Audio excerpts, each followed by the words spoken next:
La parole est à présent à Madame Bénédicte Peyrol. Pour La République En Marche, Madame la députée, vous avez la parole pour 5 minutes.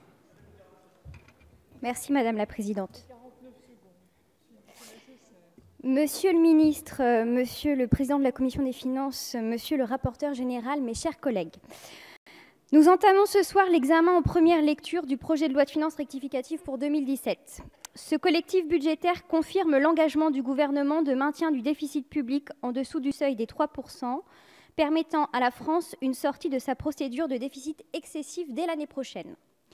Malgré l'invalidation du Conseil constitutionnel de la taxe sur les dividendes, les députés de La République En Marche se félicitent que le gouvernement garde le cap de sa trajectoire budgétaire, permettant de libérer du pouvoir d'achat aux Français et de diminuer les charges pour les entreprises, condition intrinsèque d'une reprise soutenable de notre économie.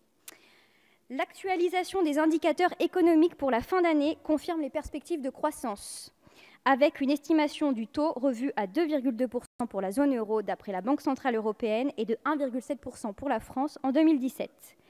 Si cette embellie génère une hausse des recettes fiscales attendues, elle ne doit pas ralentir les efforts d'amélioration du déficit structurel et de maîtrise de la dette. Malgré les taux d'intérêt encore bas et le retour de l'inflation à 1,1%, la prévision de charge de la dette est revue cette année à la hausse de 0,3 milliard d'euros. Cette révision à la hausse, qui est la première depuis 2011 dans un collectif budgétaire, témoigne de notre besoin de vigilance concernant l'évolution des emprunts de l'État.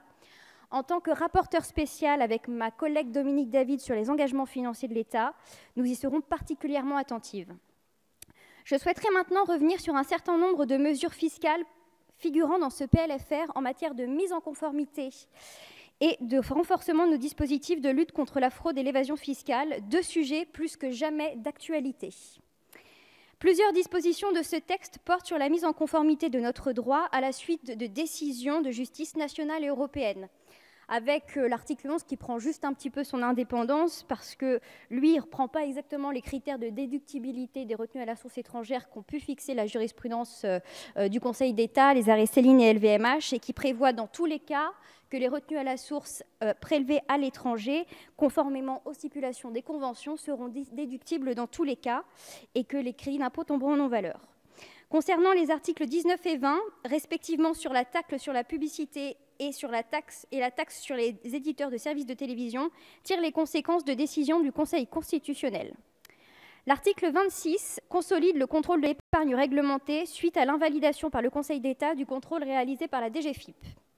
Surtout, l'article 14 modifie les conditions d'application du régime spécial des fusions. Il supprime la procédure d'agrément préalable pour les opérations de restructuration impliquant une personne morale étrangère, jugée non conforme avec le droit de l'Union européenne dans l'affaire Europark. À cet égard, nous avons vu en commission que certaines améliorations pouvaient être apportées, qui ont été présentées par notre rapporteur général tout à l'heure. Ces régularisations sont certes nécessaires, elles doivent néanmoins nous alerter, nous, législateurs, sur notre rôle de garant a priori de la conformité de la loi, particulièrement au regard du cadre européen. Dans le rapport annuel de 2016 de la Commission européenne, la France comptait cette même année 83 cas d'infraction pour transposition incorrecte ou mauvaise application des règles européennes et 35 pour transposition tardive des directives, ce qui classe la France à la 6e place parmi les plus mauvais élèves. L'effet direct et la primauté du droit de l'Union européenne consacrés par la jurisprudence européenne sont des réalités que nous, parlementaires, devons être en capacité d'anticiper, de comprendre et d'articuler avec les mesures que nous votons dans cette enceinte. Au sein du groupe de La République En Marche, nous tenons également à saluer dans ce projet de loi de finances rectificative les dispositions prises pour renforcer la lutte contre la fraude et l'évasion fiscale. On a pu encore dénoncer ces dernières semaines les injustices que ces comportements mettent en exergue et la nécessité pour l'Union européenne et la communauté internationale de se mobiliser. On peut souligner le renforcement de la clause de sauvegarde à l'article 15 pour l'imposition des revenus réalisés par l'intermédiaire de structures établies en dehors du territoire et soumis à un régime fiscal privilégié, et les dispositions concernant les obligations des institutions financières, leur contrôle et les procédures de recouvrement forcé mises en œuvre par les comptables publics et qui devront permettre de faciliter le travail de l'administration fiscale.